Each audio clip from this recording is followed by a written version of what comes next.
What is going on, Crimson City? My name is Crimson CBAD, bringing you guys our APA team builder for week 9 of the American Pokemon Association. Your Detroit Steel Wings are going up against Coach Kyle A and the Miami Donphan. Kyle's a great dude. I love me some Kyle A, man. Let me tell you, we have a tough match ahead of us. Oh, whoa. Excuse me. The link to his channel will obviously be in the description of this video. You guys can go check him out. Fantastic battler, fantastic guy overall, man. I love his energy. I love his personality, man. He's a fantastic, fantastic guy. Love every time we get to go up and battle against each other. He's a great, his team's very, very fearsome. A couple snipes on his end for when I was drafting originally, so hopefully we can sock it to him and teach him a little bit of a lesson as far as, you know, that's what happens when you snipe Crimson CBAD. But we'll talk about his team. You guys see it right above my head here. He has the Tapu Koko, incredibly fast Pokemon that sets up the Electric Surge, has access to Defog now. Can run physical with things like U-Turn, Wild Charge, Brave Bird. Can run special with like Volt Switch, Thunderbolt, Dazzling Gleam, all that good stuff. Tech Hidden Powers. It can also be a screen setter as well. Tops out really fast. Actually the fastest member on his team. Without any sort of boost or abilities being activated. The reason I say it is because he also has Hawlucha, which went round 2, which I was like, I really wanted to get Hawlucha, but it is what it is. This is why I want to stock it to him. But he does have the Hawlucha, 92 attack, 118 in speed. It has Limber, Unburden, and Mold Breaker. I definitely would anticipate like an Electric Seed Unburden set, something tech like that. But it is, you know, it's something that we do have to prepare for. After it unburdens, it is faster than everything else on our team, which is absolutely terrifying. He has the Porygon 2, which he has been using very, very well. If you guys did not see the match against him versus the St. Louis Rampardos, I would recommend go checking that out. Porygon 2, obviously being a very bulky Pokemon with access to being able to hold the Eviolites. It has the Trace ability, so it can copy my abilities. It has Analytics, so if it moves slower, it hits harder. And it has the Download, which will either boost its special attack or attack based on my own stats. So, got to be very careful about that. It does have reliable recovery in itself with access to recover. Next up is Serena, a hard-hitting Pokemon, pure grass type. It does have the Queenly Majesty, which prevents priority. Does have reliable recovery with Synthesis. It got access to power up this generation. It can set screens. It can U-turn. It can rapid spin. It can high jump kick. It can play rough. I definitely actually could see Serena coming this week. That is for certain. Next up, he also has Haxorus. Something I forgot to mention was that Tapu Koko and Haxorus are his 2 Z-move users. So, next up is Haxorus. Haxorus having the Rivalry, the Unnerve, the Mold Breaker abilities. Mold Breaker is definitely what I see coming, although it could be, like, I definitely see Unnerve. I don't see a reason on my team to run Mold Breaker, now that I think about it. So I definitely can see like an Unnerve Haxorus set coming.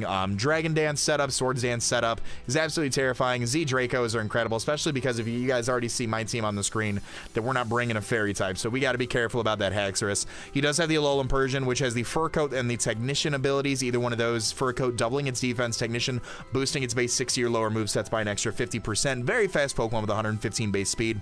Reuniclus, an incredibly bulky Pokemon, great HP with 110, defenses are 75 and 85 for defense and special defense respectively. 2 fantastic abilities in league format, Magikarp and Regenerator. Magikarp, obviously, no toxic damage, no flame war, no burn damage, nothing like that. Doesn't take hazard damage, doesn't take sand damage. Regenerator, he takes all that damage, but when he switches out, he gains 1/3 of his HP back, which is very, very scary. Darmanitan. You always face a Darmanitan every season of a league, and you either hope you draft Darmanitan or hope you never have to play it. Hits really hard, great HP stat. Sheer Force Flare Blitzes are so stupid strong from this thing. Typically seen as a Scarf set, although last week he did bring a sub Life Orb Sheer Force set, which was like that tech a lot. He has the Weezing, which has the Levitate ability. Great defensive Pokemon. We've got an answer for it. Can set T-Spice, Flamethrower, Pain Split, things like that. Seismitoad. Seismitoad's another Pokemon that I really do enjoy as far as the defensive goes. Water Ground typing, so it does have that 4 times weakness to Grass, but that is its only weakness. Great bulk with 105 HP, 75 in defense, and 75 in special defense. It has the Water Absorb ability, so our water type, so water moves do give him the HP recovery back that he lacks because he doesn't have HP recovery outside of like rest or leftovers. And then Mega Scissor. Mega Scissor is so good in league format. Mega Scissor is actually one of my favorite mons in league format. One of these days I'll get around to using it. One of these days. But 150 base attack with the Technician ability. A Bullet Punch from Mega Scissor just hurts so bad. So bad. Very reliable defogger. Has a 4 times weakness to fire, but that's Mega Scissor hurts really, really hard. So, some things to note about his team is that Rockers, he does have a Stealth Rocker in the form of Seismitoad. He has a Toxic Spiker in the form of Weezing. He has a Rapid Spinner in the form of Serena. Defoggers in the form of Tapu Koko, Hawlucha, and Mega Scizor. And a Aromatherapy user in the form of the Serena. So, we'll go on and talk about his team just a little bit here. Our team First up, coming this week, Ivy the Rosa Rage. She is rocking the Cobra Berry, the Technician ability, Giga Drain, Sludge Bomb, HP Fire, and Toxic Spikes. One of my best victories in League format so far between the 3 leagues we got going on right now was bringing Toxic Spikes against a opponent that did not have a grounded poison type. Weezing not being a grounded poison type, we can get a Toxic Spikes and start to wear down things like Coco. We can break Lums on the, things like the Haxorus if he brings it. We can start wearing down things like the Porygon 2, the Seismitoad, all that fun stuff. HP Fire hits the Mega Scissor for a ton of damage. Giga Drain and Sludge Bomb are also doing really, really good. We have an answer, so obviously Weezing walls this set, but I'm going to be able to get a Toxic Spike up. With this, with the Cobra Berry in the defense, we do take a max attack Brave Bird from a Tapu Koko, and we then, in return, Oko with Sludge Bomb, which is really, really cool. So, like I said, HP Fire hits the Mega Scizor. HP Fire, I guess, also hits the Serena, but Sludge Bomb hits it harder. Giga Drain hits the Seismitoad. Giga Drain is also there for the nice and recovery that we need. Next up, we have Choice Scarf Galvantula Argiope. I believe someone's going to correct me in the comment section again because I don't know how to pronounce my own nicknames, but it's okay. Choice Scarf, Compound Eyes, Sticky Web Thunder, Bug Buzz, and Energy Ball. 76 in HP, 4 in defense, 252 special attack, 4 in special defense, and 172 speed with a Timid nature. We have the most in special attack that we can possibly have. We have as much HP as we can have while still keeping the odd numbers, so we can come in on entry hazards an extra amount of times. And then we have just enough in speed with the Scarf to outspeed a +1 Haxorus and hit it with a Bug Buzz. So that is where our speed is with this. If he is a Haxorus that has gone up to +1, we go into that. Either we click Thunder, we click Bug Buzz, we click Energy Ball, something like that. Being able to get Webs up is nice. It forces a defog on his end, frankly. Webs plus Toxic Spike is going to slow him down and wear him down, which I'm really looking forward to doing. Thunder hits everything really hard. That's not, Seismitoad. And plus, if he sets the terrain up with Tapu Koko, Thunders just start running through his team if he doesn't bring Seismitoad, which is very, very nice. Very, very nice indeed. Next up here, we have specially defensive Extra Drill this week. Leftovers, Mold Breaker, Sub, Toxic, Earthquake, and Rapid Spin. So I really like this set.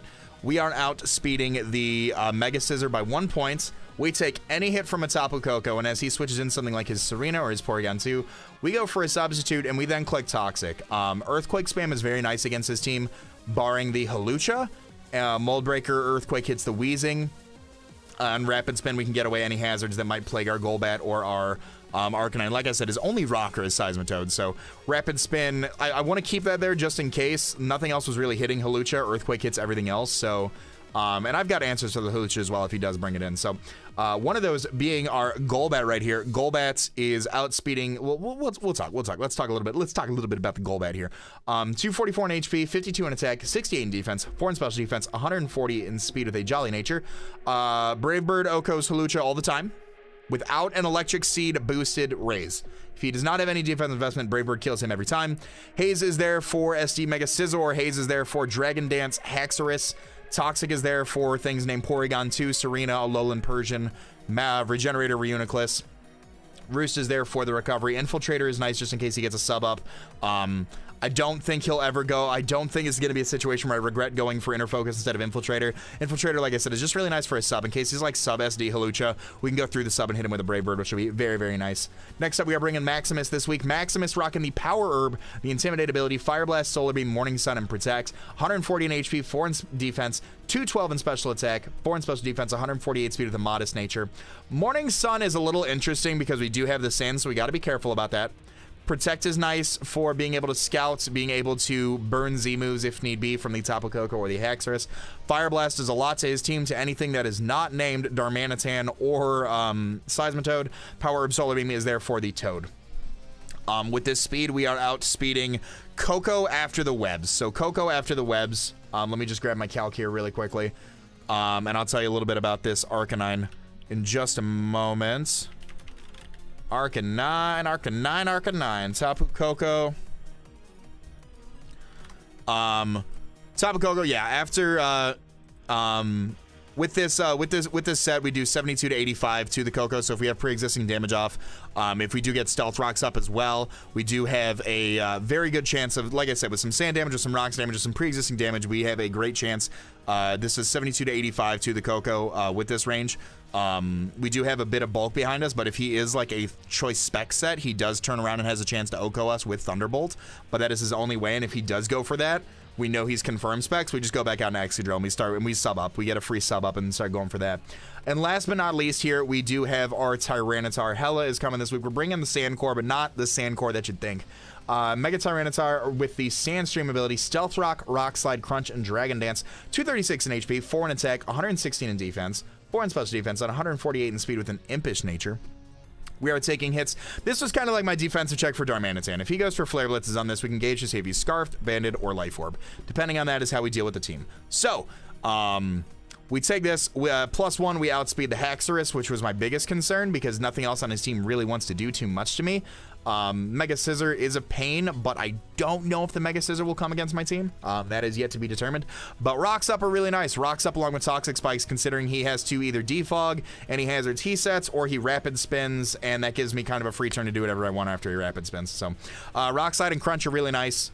Just dual stab in order to have against his team, you know. Rock Slide hits, you know, Crunch is nice for Uniclus, Rock Slide's nice for everything that is not Mega Scissor. And Serena, and Crunch hits the Serena and Crunch hits the Uniclus. So, yeah, and we've got enough defense, like I said, to where we can kind of gauge, we can accurately gauge damage from the Darmanitan and just kind of see with what he wants to go with that. So that is our team going up against Kyle and the Miami Donphans. Let me know what you guys thought in the comment section down below. Of course, if you're new, feel free to hit that subscribe button as well. All that being said, I want to remind you guys to be great and do great. I'm gonna let this outro bang. I'm gonna talk to y'all soon. Later.